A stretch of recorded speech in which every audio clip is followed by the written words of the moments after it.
성도 여러분 안녕하십니까? 하나님의 은혜가 우리 모든 성도님들 가정마다 함께 하시길 바라고, 우리 주님께서 약속하신 그 평강이 우리 모든 성도들의 가슴에 가득 채워지기를 바랍니다. 우리가 방금 들었던 이 새 예루살렘 성에 우리가 들어갈 날이 한 주일 더 가까워졌습니다. 참으로 감사할 일입니다. 그 아름다운 성에 우리가 함께 우리 온 성도들과 더불어 들어가서 그곳에서 이런 참 목청을 다한 코끝에 땀이 맺힐 정도의 그런 찬양을 부르고 싶은 마음이 간절합니다. 오늘 저는 괜찮아라는 제목으로 말씀을 드리고자 합니다. 저는 요즘 말씀을 준비할 때마다 그런 생각을 자주 합니다. 요즘처럼 모두가 가라앉아 있고 정서적으로, 경제적으로 모든 면에 있어서 가라앉아 있을 때 우리 주님께서는 어떤 기별을 주실까라는 생각을 하면서, 아마 우리 주님이시라면 이럴 때일수록 우리 성도들을 위로의 기별을 주실 것 같다, 격려의 말씀을 주실 것 같다, 어떤 희망에 대한 말씀을 주실 것 같다, 그런 생각이 들어졌습니다. 그래서 저도 그런 것들을 염두에 두면서 말씀을 준비를 하곤 합니다. 이 괜찮아라는 말은 서울말 표준어입니다. 서울 사람들은 괜찮아 이렇게 표현해요. 그런데 이 경상도 사람들은 괜찮아라는 말을 아니라에 이렇게 표현합니다. 그런가 하면 전라도 사람은 됐어라 이렇게 표현해요. 괜찮다는 말입니다. 충청도 분들은 되시오 이렇게 표현하고, 이북 사람들은 어떻게 표현하나 궁금했어요. 그랬더니 이북 사람들은 일 없어 그렇게 표현한답니다. 근데 가끔 이 일 없어 이 말 때문에 좀 오해가 생기기도 하고 그래요. 그런데 우리 남쪽 사람들이 생각하는 일 없다는 그런 의미가 아니라, 북쪽 사람들이 일 없다는 말은 괜찮다 그런 표현이랍니다. 제가 이 뉴저지 교회에서 목회를 이제 마무리하고 앤드리스 대학으로 이제 목회학을 더 공부하기 위해서 왔습니다. 그때 우리 뉴저지 교회 성도님들이 이 노트북이라고 하는 이 개인 컴퓨터를 제게 이렇게 선물로 해주셨어요. 근데 그때만 해도 이 컴퓨터가 엄청 비쌌습니다. 굉장히 비쌌고 귀한 거였고, 제 평생에 처음 가져보는 이 노트북, 개인 컴퓨터였습니다. 그래서 그걸 가지고 감사하는 마음으로 이제 공부를 하고, 이제 이 대학원에서 참 레포트 쓸 일들이 참 많습니다. 그리고 프레젠테이션 해야 될 것들도 많고, 하루는 학기말 즈음 해가지고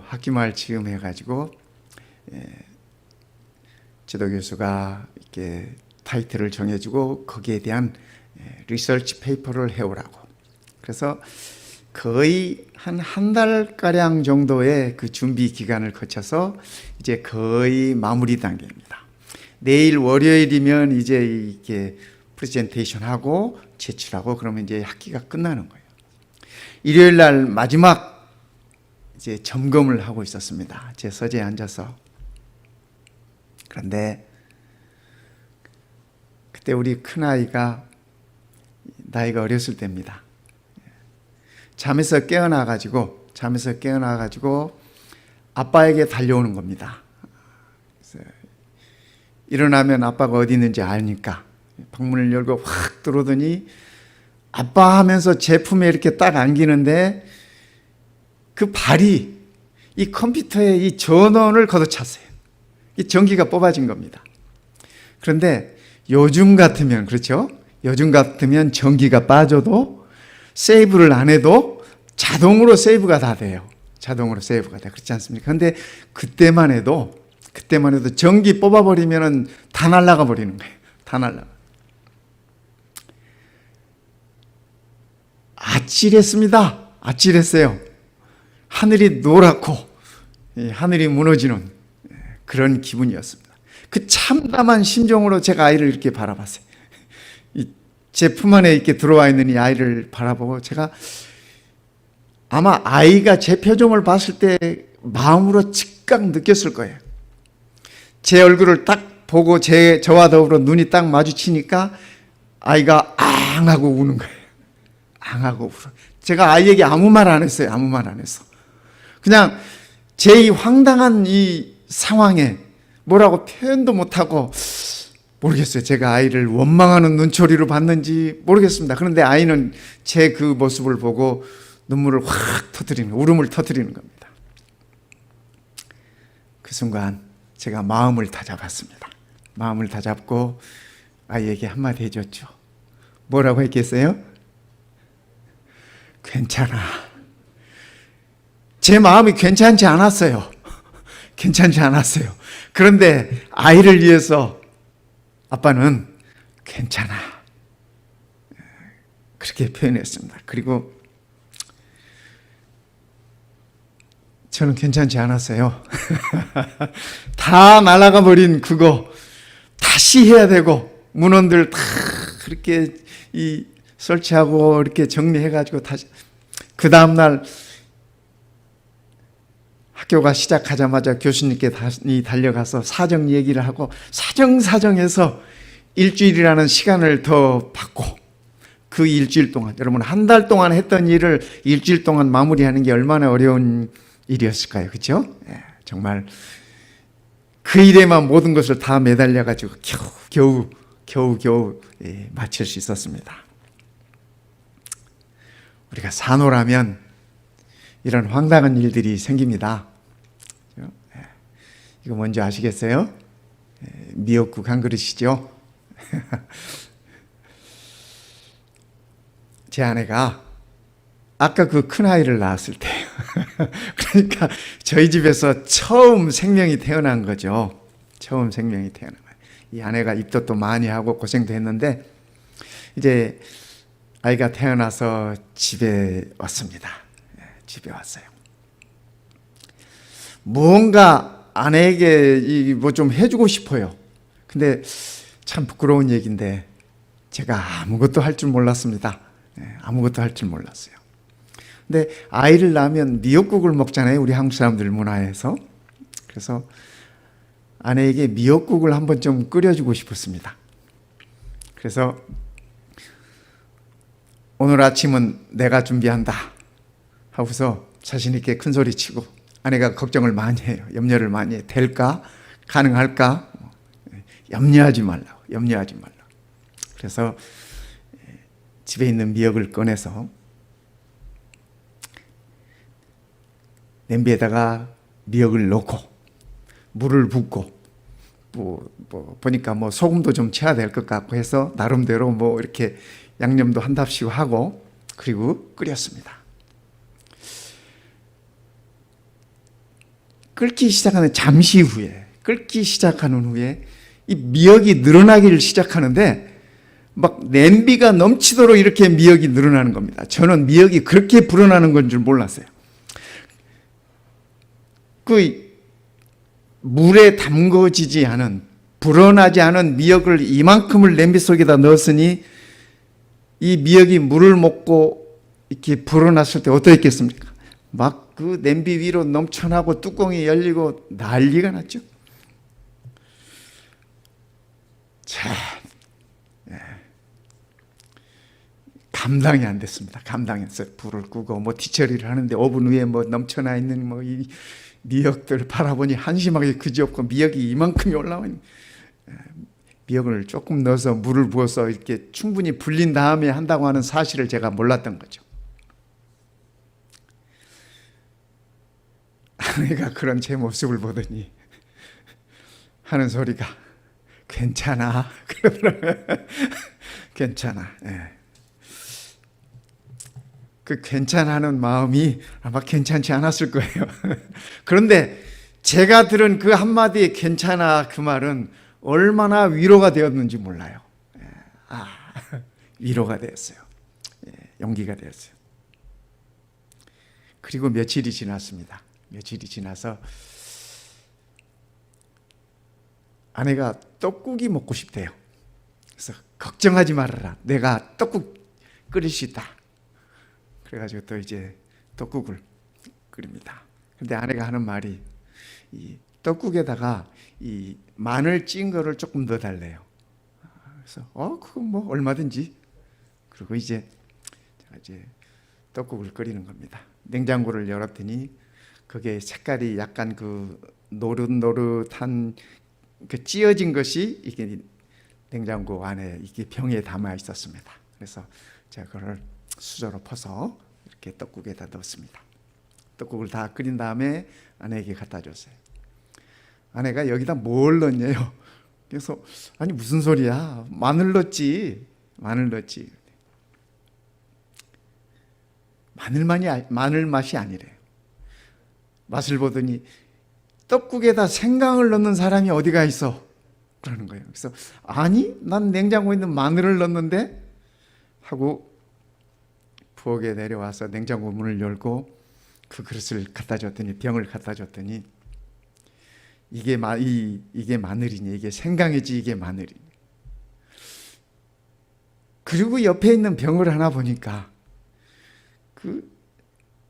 저 같은 사람이 구분할 수 없을 정도의 비슷한 모양의 병이 또 하나 있어요. 또 하나 있어요. 그게 마늘인 겁니다.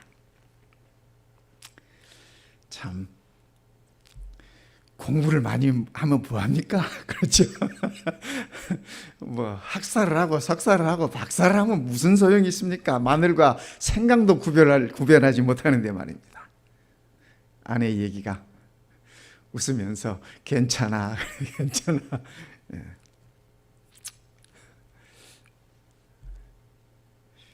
요즘은 이 프로그램이 없어졌다 그래요. 근데 언젠가 한번 제가 보니까 이 한국에 이 학생들 퀴즈 하는 건데 이 도전 골든벨 뭐 이런 그 TV 프로그램이 있었다. 각 학교마다 다니면서 이 문제를 맞추기 시작하는 겁니다. 그래서 최종 마지막 한 명이 남을 때까지 마지막 한 명이 그 마지막 문제를 맞히면은 골든벨이 울리고 그리고 상이 주어지고 또 이 학교마다 다니면서 하는 거기 때문에 이게 각 학교에 명예가 걸려 있어요. 명예가 걸려 있어. 그래서 이거를 맞추기 위해서 애를 쓰는 모습들을 보았습니다. 참 재밌게 그 프로그램들을 봤던 것 같아요. 그런데 가끔 말입니다.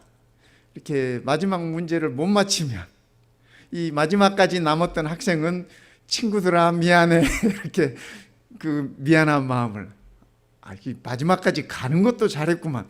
그렇죠? 마지막 문제를 못 맞춰서 학교에 명예스럽지 못하게 했다고 하는 그 마음이 있었나 봐요. 그래서 친구들아 미안해 이렇게 표현해요. 이 모습도 참 이렇게 감동적이었습니다.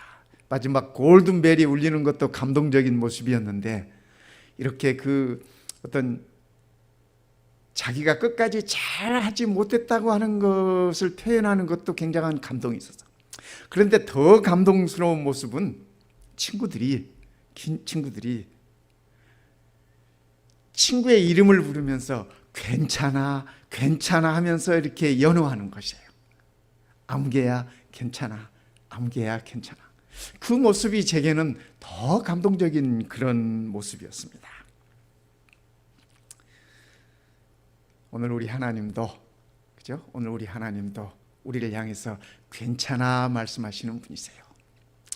이 괜찮아라는 이 말 가운데 들어있는 의미는 그 정도면 아주 잘했어. 이 골든벨 이렇게 마지막 문제에 못 맞췄던 학생처럼 말입니다. 그죠? 그 정도면 아주 잘했어 하는 의미가 있습니다. 칭찬의 의미가 있습니다. 괜찮아 하는 말 가운데는 네가 어떤 일을 했는지 우리가 다 이해할 수 있어. 그런 포용의 의미가 들어 있습니다. 이 말 가운데는 내가 한 일을 다 없던 것으로 해줄게, 다 잊어줄게 하는 용서의 의미도 있습니다. 괜찮아 하는 말 가운데는 어떤 일이 있어도 나는 너를 믿어, 이런 신뢰의 의미도 담겨 있습니다. 지금은 힘들지만 곧 좋아질 테니까 용기를 잃지 마, 응? 이런 격려의 의미가 포함되어 있는 말이 괜찮아라는 말입니다. 내가 힘든 것 다 알아, 내가 내 힘든 짐을 나눠줄게 하는 서로의 책임의 의미도 담겨 있는 것입니다. 성도 여러분, 오늘 우리 하늘 아버지께서 우리 모든 성도님들을 향하여 하시는 말씀이 괜찮아, 이런 표현이십니다. 괜찮다고요. 괜찮다고요. 성경에 살펴보면 괜찮다라는 직접적인 표현은 없어요. 괜찮아 하는 이런 이 단어는 성경에 나오지 않습니다. 그러나 우리가 성경을 살펴보면 이 구구절절 성경 면면이 우리 하늘 아버지의 괜찮아 하는 이런 모습이 담겨 있는 것을 우리는 확인할 수 있습니다. 여러분 잘 아시죠? 이 그림이 돌아온 탕자의 그림입니다. 돌아온 탕자의 그림인데 아버지가 뛰어나오는 그런 모습이죠. 우리가 누가복음 15장에 나와 있는 이 탕자의 이야기 잘 알지 않습니까? 잘 알아요. 이 둘째 아들이 아버지에게 유산을 달라고 얘기했지 않습니까? 근데 이 사실 이 동양에서, 그죠? 우리 한국도 마찬가지입니다만 동양에서 아버지가 살아있는데, 현대도 아니고 그 옛날의 말입니다.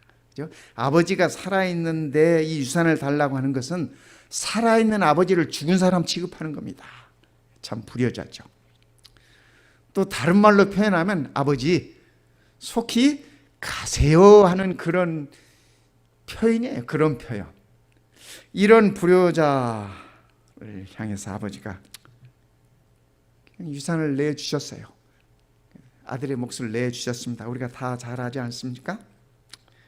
그리고 그걸 가지고 떠나갔습니다. 의기양양하게 참 세상을 다 소유한 것처럼 이 모든 세상이 다 내 것이다, 이제는 내 마음대로 살아볼 수 있다, 그런 마음으로 아마 집을 떠났을 것입니다. 우리가 다 아시죠? 타국에 가서 진탕 쓰고 마음껏 살아보고 하고 싶은 것 다 해보고, 그죠? 가진 것 다 탕진했다고 성경은 적고 있지 않습니까? 그런 다음에 그가 거지가 되었다, 성경은 그렇게 표현하고 있습니다. 거지가 되었다. 여러분 거지 되어 보신 적 있습니까? 그죠? 제 어렸을 때는 참 이 거지들이 많았어요. 왜냐하면 이 전쟁이 끝나고 부모 잃은 아이들도 많았고, 그죠? 6.25 전쟁이 끝난 후였기 때문에 참 이렇게 거지들이 참 많았습니다. 그런데 이 아들이, 이 귀한 집, 이 둘째 아들이 이제는 거지가 되어가지고 뭐를 해요? 돼지를 쳐요. 이 마이크 잘 나옵니까? 제 귀에는 아주 적게 들리는데, 이제는 이 아들이 돼지를 쳐. 그런데요, 여러분 유대인들은 돼지를 아주 싫어합니다. 유대인들은 돼지를 아주 싫어해요. 왜냐하면 율법의 돼지는 부정한 짐승으로 이렇게 기록이 되어 있습니다. 뿐만 아니라 돼지 고기는 절대로 먹지 말라고 구약 성경은 일러주고 있습니다. 그래서 유대인들은 돼지 고기를 먹지 않을 뿐더러 돼지를 기르지도 않습니다. 돼지를 치지도 않아요. 그런데 거지가 된 다음에 그가 살기 위해서 돼지를 치잖아요. 돼지우리에 가서. 이거는 유대인 되기를 포기한 것입니다. 유대인 되기를 자기의 정체성을 다 포기한 것입니다. 물론 아버지에게 유산을 달라 하고 그걸 가지고 나올 때 이미 그 아버지의 아들이기를 이렇게 거부한 거 마찬가지였죠. 그런데 그가 배가 고파서 돼지가 먹는 지엄 열매라도 먹고자 했어요.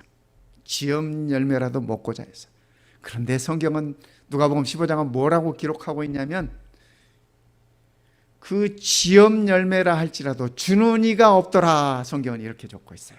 그러니까 다른 말로 표현하면 뭐예요?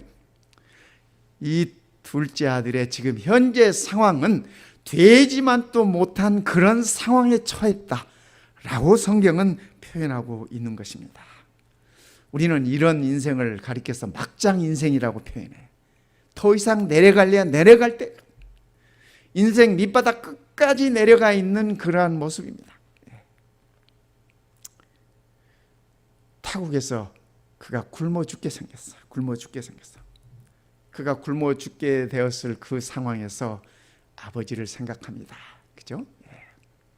내가 일어나 아버지께 가서, 그가 아버지의 유산을 받아가지고 세상으로 나왔을 때는 단 한 번도 아버지에 대해서 생각할 겨를도 없었을 것입니다. 그러나 그가 고난 중에 있을 때, 그가 막장으로 내려가고 더 이상 내려갈 곳이 없을 때 그는 그제서야 아버지가 생각나는 것입니다.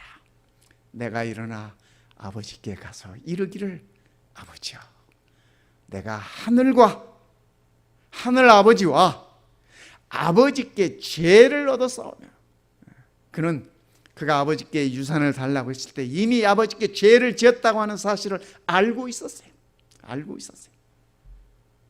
이제 그것이 다시 이렇게 리마인드 되는 것입니다.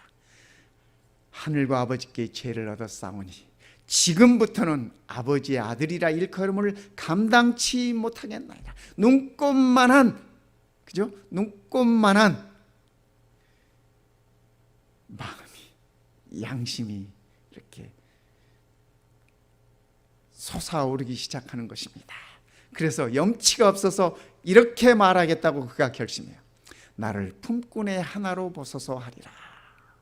아버지의 아들로 보지 마시고 집에서 일시키고 먹여주는 그 품꾼 중에 하나라고 생각하소서. 그렇게 말하겠다고 그가 생각하고 결심하고 일어섭니다. 그리고 아버지께 돌아옵니다. 우리가 다 잘 알아요. 아버지가 그 아들을 멀리서 보고 달려가서 끌어안고 입 맞추고, 여러분, 이 둘째 아들이 성경의 표현대로 하면 거지꼴이에요. 거지 같은 그 모습에 입 맞추는 게 아버지 아니고서는 그렇게 할 수 있는 사람이 아무도 없어요. 자기 자식 아니고는 아마 세상의 어머니들은 다 그렇게 할 거예요. 그러나 아들이 아니고서는 누구도 그렇게 할 수 없어요. 끌어안고 입을 맞추고 제일 좋은 옷을 가져오라 해서 입혀주고 발에 신발을 신겨주고, 그리고 송아지를 잡으라고 말씀하세요. 근데 그냥 송아지가 아니에요. 살찐 송아지를 잡으라. 이 얘기는 송아지가 여러 마리 있을 거 아니에요, 이 집에? 그 중에서 제일 좋은 송아지 잡아오라는 얘기입니다. 그죠?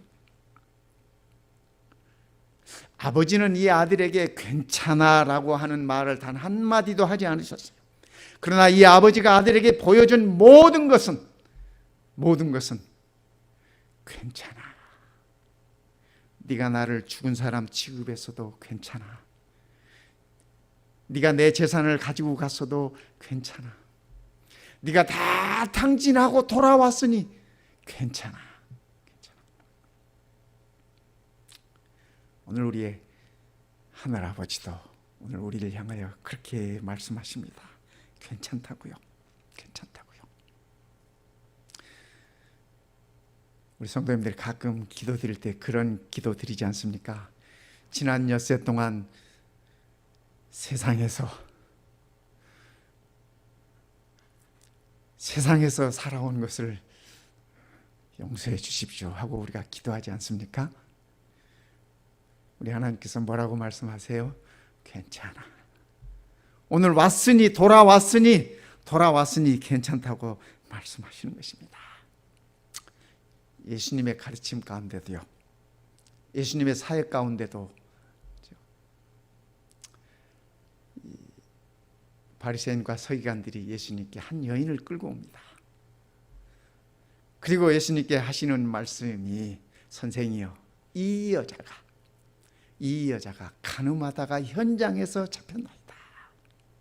모세는 율법에 이러한 여자를 돌로 치라 명하였거니와, 이 돌로 치라 명하였다고 이렇게 표현했지만 돌로 쳐 죽이라, 이 율법에 그렇게 적혀 있어요. 그러니까 죽이라는 얘기예요. 돌로 치라 명하였거니와 선생은 어떻게 하시겠습니까? 하고 예수께 이렇게 이 여인을 끌고 왔어요. 이 요한복음 8장에 보면은 이 바리새인들과 서기관들이 예수님을 그 올무에 빠뜨리기 위해서, 시험에 빠뜨리기 위해서 끌고 왔다고 적혀 있어요. 왜냐하면 예수님이 이 여자를 놔줘라, 살려줘라 그러면, 그죠? 예수님은 율법을 범하는 자가 되는 것이에요. 또 율법대로 돌로 쳐 죽여라 말씀하시면 사랑의 예수님이, 사랑의 하나님이라는 분이, 그죠? 이 여인을 돌로 죽이라고. 그러니까 이러지도 저러지도 못하게 이렇게 덫을 놓은 것입니다. 잘 아시지 않습니까? 우리 예수님께서 땅바닥에 이렇게 뭐라고 쓰셨어요. 뭐라고 썼는지 우리가 알 길이 없어. 성경에 적고 있지 않기 때문에 뭐 우리가 상상하는 것 뿐이죠.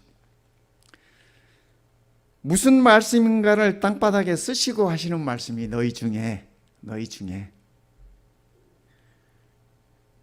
죄 없는 자가 이 여인을 돌로 치라 이렇게 말씀하셨어요. 그렇죠? 너희 중에 죄 없는 자가. 그런데 성도 여러분, 한번 생각해 보십시다. 우리가 이 시점에서 손에 돌을 잔뜩 들고 이 여인을 지금 끌고 온 이 사람들이, 예수님께서 한마디 너희 중에 이 죄 없는 자가 먼저 돌로 쳐라, 그 한마디 말을 듣고 돌을 탁 놓고 아이고 내가 잘못했구나 이렇게 돌아설까요? 어떻습니까? 저는 그 부분에 대해서 제 생각이 멈췄어요. 성경을 읽고 또 읽어봤어요.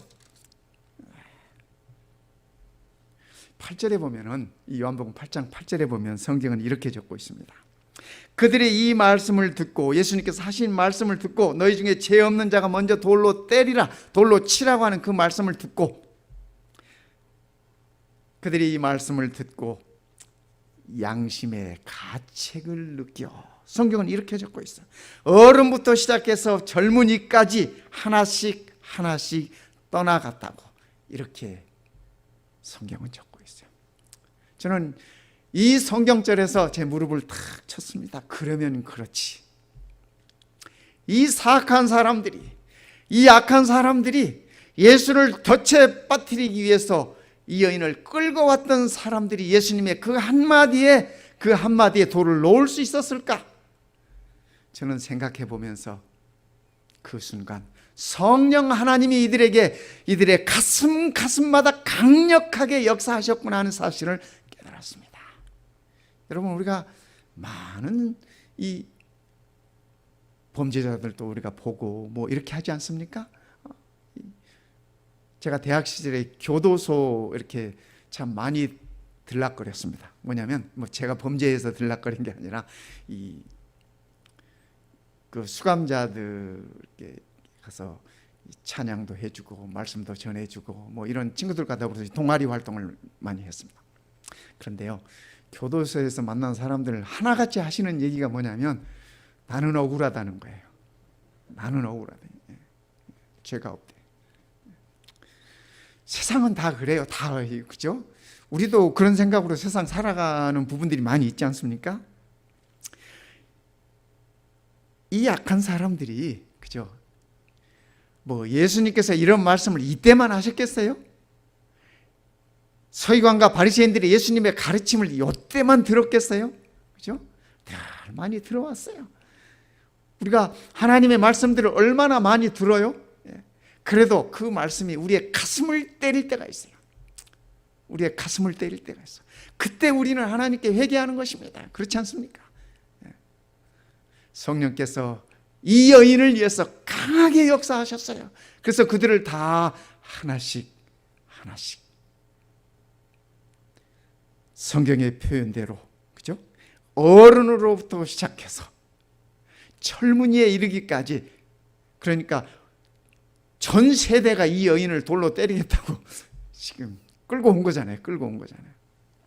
다 물러가게 했습니다. 물러가게 했어요. 그들이 돌을 놓고 다 물러섰을 때, 그렇죠? 저희가 이 말씀을 듣고 양심의 가책을 받아 어른으로 시작하여 젊은이까지 하나씩 나가고 현장에서 사라지고, 그렇죠? 성령께서 억지로 그들을 끌어낸 것 같아. 오직 예수와 그 가운데 섰는 여자만 남았더라. 저는 이 요한복음 8장 9절의 이 현장이 정말 가슴 뭉클합니다. 성도 여러분, 때로는 사탄이 우리를 예수 앞으로 끌어다 놓을 수도 있어요. 우리를 죽이기 위해서. 그렇지 않습니까? 우리를 고소하기 위해서. 그렇더라도 우리가 예수 앞에 있다. 성령 하나님의 역사로 사탄을 물리치게 하시고 내가 예수님 앞에 나만 남았더라. 그죠? 오직 예수와 그 여자만 남았더라. 이 현장은 구원의 현장입니다. 이 현장은 어둠이 사라지고 빛이 쏟아지는 현장입니다. 예수님께서 이 여인에게 뭐라고 말씀하세요? 이렇게 말씀하세요. 나도 너를 정죄하지 아니하노니. 이거 무슨 말씀이에요? 그렇죠? 예수님께서 괜찮아 그러시는 거예요. 여러분, 이 여인이 이 현장에 끌려올 때 무슨 생각하면서 끌려왔을까요? 나는 이제 죽었구나. 나는 이제 돌 맞아 죽었구나. 그런 마음으로 아무런 소망 없이 그의 삶을 다 포기한 채 끌려왔을 것입니다. 우리 예수님께서 하시는 말씀이 괜찮아 그러시는 겁니다. 나도 너를 정죄하지 아니한다. 그러면서 하시는 말씀이 뭐래요? 가서 다시는 죄를 범치 말라. 사랑하는 성도 여러분, 우리가 이 부분을 놓치면 안 돼. 우리 하나님은 용서의 하나님이세요. 무슨 죄를 지어도 용서해 주시는 하나님이세요. 예수를 죽여도 용서해 주시는 하나님이세요. 그렇지 않습니까? 우리의 죄가 다 그분을 죽였지 않습니까? 우리를 용서하세요. 그런데 우리 주님 말씀이 뭐래요? 괜찮아. 하지만, 그죠? 다시는 그 죄를 범하지 말아라. 다시는 그전처럼 그렇게 살지 말아라. 예수님께서 그렇게 말씀하시는 거예요. 성도 여러분, 예수님의 이 마지막 그 뒷부분의 말씀을 우리가 명심하면서 사십시다. 명심하셔서 사십시다. 똑같은 죄를, 그죠?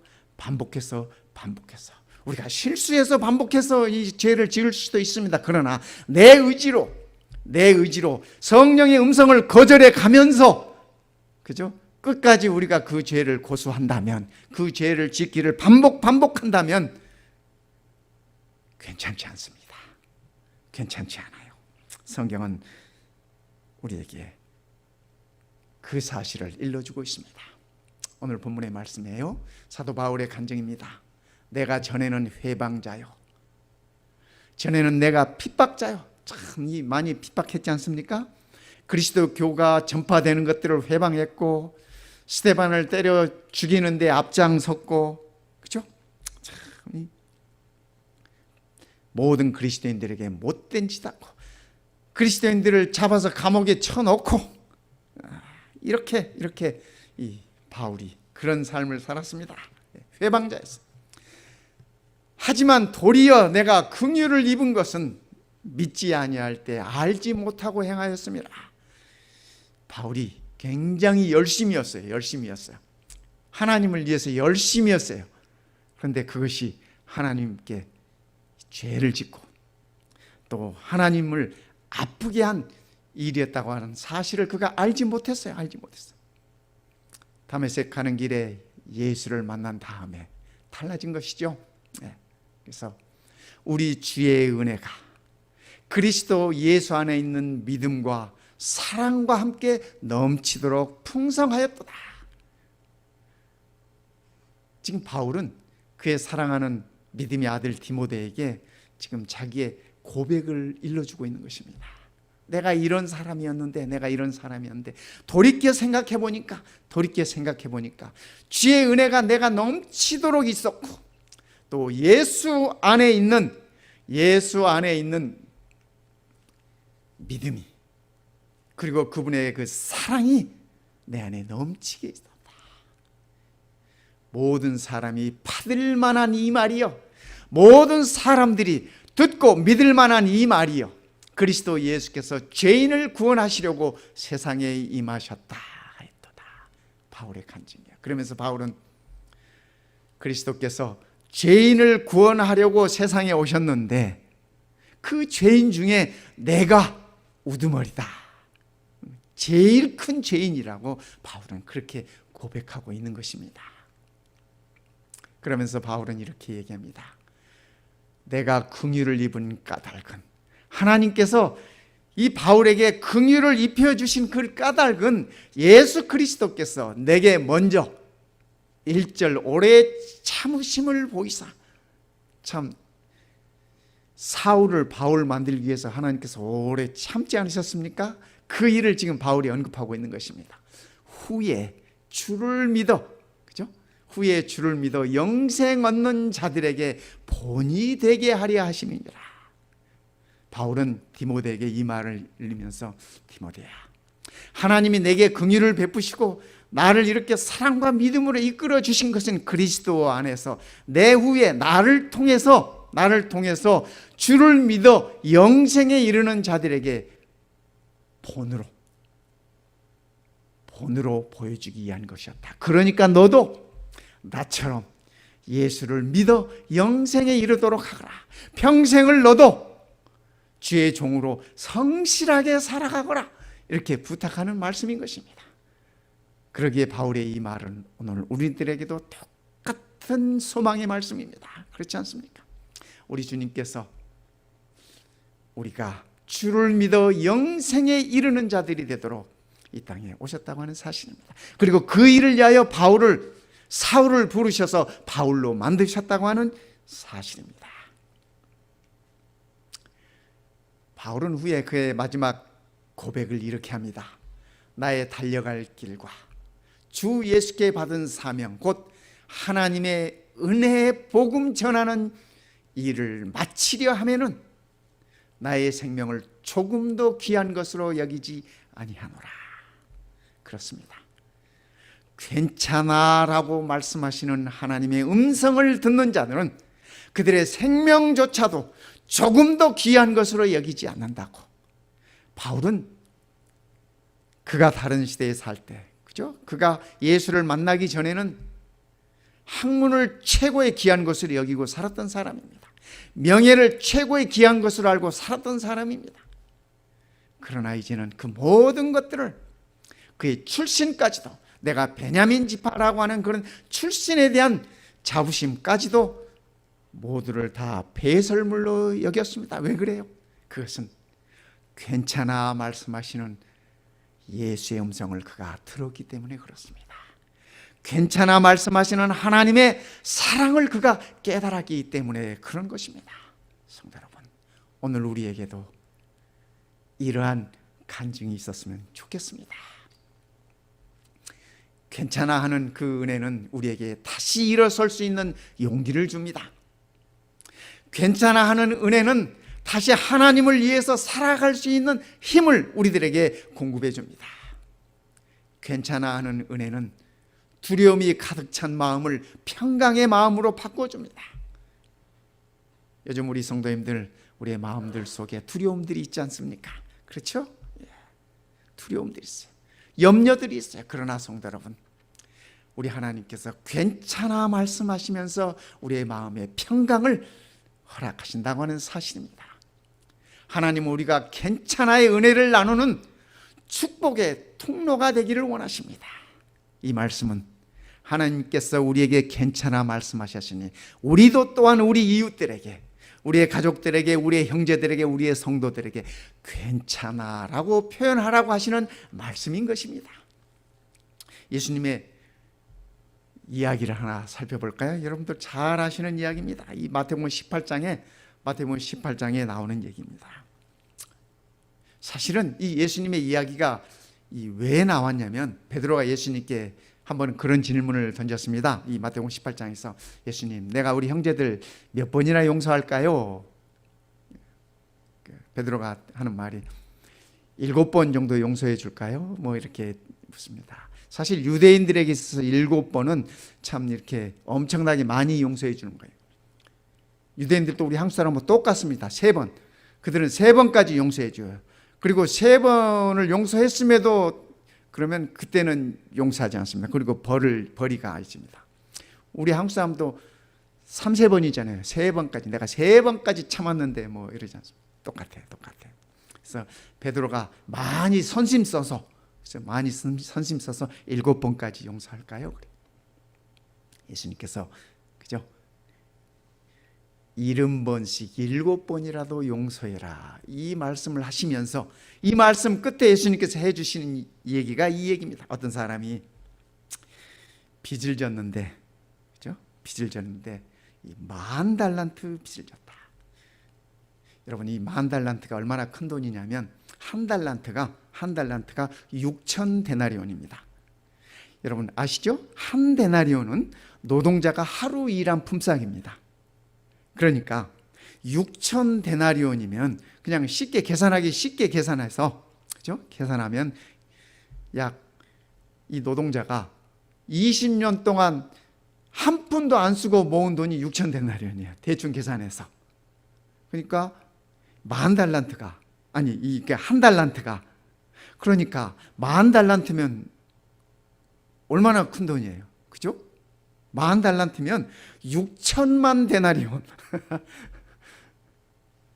다른 말로 표현하면 이 돈은 갚을 수 없는 금액이야. 그렇지 않습니까? 근데 이 돈 빌려준 사람이 그 사람 만나고 네가 돈을 갚아라. 못 갚으면 너도 팔고 네 아내도 팔고 자식들도 팔고 네가 지닌 거 다 팔아서 갚아라. 근데 이 돈 빌린 사람이 뭐라고 대답해요? 내가 갚겠습니다. 조금만 더 여유를 주십시오. 갚겠다 그래. 근데 주인이 이 사람이 그 돈 갚을 수 없는 금액인 것을 알아요. 주인도 알고 본인도 알아. 근데 본인은 우선 살겠다고, 갚겠다고 얘기합니다. 이 돈 빌려준 사람이, 이 사람이 도대체 무슨 프로젝트를 했길래, 무슨 비즈니스를 벌렸길래 이렇게 큰 돈을 빌렸는지 모르지만, 그죠? 예. 주인이, 돈 빌려준 사람이 그를 긍휼히 여겼습니다. 불쌍히 여겼어요. 그래서 그를 이렇게 용서해 줬습니다. 탕감해 줬어요. 그 빚을 털고 나오는 이 사람 기분이 어땠을까요? 그죠? 온 우주를 다 갖는 기분이었을 거예요. 제가 군대에서 제대해서 나올 때 기분이 온 세상을 다 갖는 그런 기분이더라고요. 제가 5월 중순에 이 제대하고 나왔는데 산에는, 강원도 산에서 부대에서 나오려면 한 1시간 반 걸어 나와야 돼요. 산에 아카시아 꽃이 쫙 피었는데 제가 군대 3년 거기서 생활하면서 아카시아 향기가 그렇게 좋다고 느껴본 적이 별로 없었어요. 그런데 그날은 그 아카시아 향기가 얼마나 기분 좋게 바람에 이렇게 10,000달란트 이 탕감받은 사람의 기분은 제대하는 제 기분에 비할 것이 아니었을 것입니다. 행복에 젖어서 기분에 좋아서 나오는데, 그죠? 오는데 길거리에서 누가 보여요? 자기가 돈 꽂은 빚쟁이가 보이는 것이야. 탁 잡았습니다. 성경에 보면 그의 목을 잡고 이렇게 이 멱살을 잡고, 이거는 그죠? 이렇게 보통 상황 아니에요. 100데나리온. 여러분 100데나리온이면 노동자가 100일 일한 싹이잖아요. 그럼 이거 갚을 수 있어요, 없어요? 석 달 열흘 일하는 정도의 금액이라면 갚을 수 있어요. 갚을 수 있어요. 이건 갚을 수 있는 금액이야. 그죠? 100번이라도 갚을 수 있는 금액이에요. 그가 똑같이 사정해요. 내가 갚겠습니다. 조금만 말미를 주십시오. 이 사람이 10,000달란트 탕감받은 이 사람이 100데나리온 빚진 자를 긍휼히 여기지 않았어요. 그래서 그를 멱살을 잡고 끌어다가 옥에다가 집어넣었어요. 옥에다 집어넣었어요. 옆에서 보고 있던 사람들이 정말 못 봐주겠다는 생각을 한 겁니다. 그렇죠. 다른 사람들이 알아요? 다 알아, 다 알아. 여러분, 10,000달란트를 이 탕감 받았는데 동네에서 모를 사람이 어디 있어요? 그 소문이 금방 삽시간에 다 퍼지지. 주인에게 가서 그 사실을 얘기합니다. 그렇죠. 10,000달란트 이렇게. 그때 주인이 그 사람을 불러다가 이렇게 말씀하십니다. 너희가 각각 중심으로 형제를 용서하지 아니하면 내 천부께서도 너희에게 이와 같이 하시리라. 성도 여러분, 하나님께서 오늘 우리에게 괜찮아라고 말씀하시는데, 우리가 우리의 형제들을 향해서, 그죠? 우리의 이웃을 향해서 괜찮아하지 못한다면 우리는 괜찮지 않습니다. 결코 우리는 괜찮을 수 없습니다. 예수님의 이야기 가운데 살펴보면 예수님께서 이 주인이, 그죠? 악한 종아 이렇게 말씀하셨어요. 이 10,000달란트 탕감해 줬던 그 사람에게, 그죠? 탕감받은 그 사람에게 악한 종아 이렇게 말씀. 그러니까 100데나리온을 탕감해 주지 않은 그것을 악한 것으로 표현했습니다. 오늘 우리가 하나님의 은혜로 괜찮다라는 말씀을 듣고 우리가 죄에서 구원받고 살아가는데 우리가 우리의 형제를 향해서거나 우리의 이웃을 향해서 괜찮다라고 표현하지 못한다면 우리는 악한 사람인 것입니다. 우리는 악한 종인 것입니다. 그러니까 오늘 이 말씀을 우리가 명심하면 좋겠습니다. 괜찮아의 은혜를 받은 우리들 누구에게든지, 여기 이 누구에게든지라고 하는 말은 심각한 말입니다. 그죠? 그냥 꼴보기 싫은 사람이 아니라 막말로 때려 죽이고 싶은 사람이라 할지라도 누구에게든지 다 포함된다고 하는 사실을 우리가 기억하십시다. 누구에게든지 괜찮아 라고 말할 수 있어야 합니다. 괜찮아, 이 한마디가 우리가 사는 세상을 아름답게 해줍니다. 그렇지 않습니까? 이 한마디가 우리의 삶에 여유를 줍니다. 이 한마디가 우리의 인격을 성숙하게 합니다. 이 한마디가 우리 이웃의 마음을 따뜻하게 해줍니다. 이 한마디가 때로는 한 영혼을 살릴 수 있게 해줍니다. 성도 여러분, 우리 한번 해볼까요? 괜찮아. 내 자신에게도 힘들 때마다 괜찮아 얘기해 주시고, 그죠? 내 곁에 가장 가까이 있는 자들에게도, 우리 가족들에게도 괜찮아 말씀해 주시고, 우리 형제들에게도, 우리의 이웃들에게도, 함께 신앙하는 우리 성도들에게도 괜찮아. 우리가 이렇게 위로의 말을 건네십시다. 이렇게 격려의 말을 건네십시다. 우리 하나님께서 우리에게 말씀하세요. 괜찮아. 이렇게요. 그죠? 서로가 서로에게 괜찮아 할 수 있다면 세상은 참으로 향기로운 세상이 될 것입니다. 세상은 참으로 우리 모두를 살맛 나게 해 줄 것입니다. 우리 예수님께서 말씀하세요. 괜찮아 말씀하십니다. 우리 예수님께서 말씀하세요. 괜찮다니까. 그죠?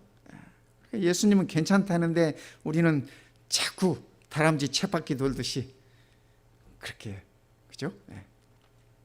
우리를 향해서 괜찮다 말씀하시는 우리 예수님 생각하시면서, 자, 우리 모든 성도님들 이 한 주일도 괜찮은 한 주일 살게 되시기를 이 시간에 간절히 바랍니다.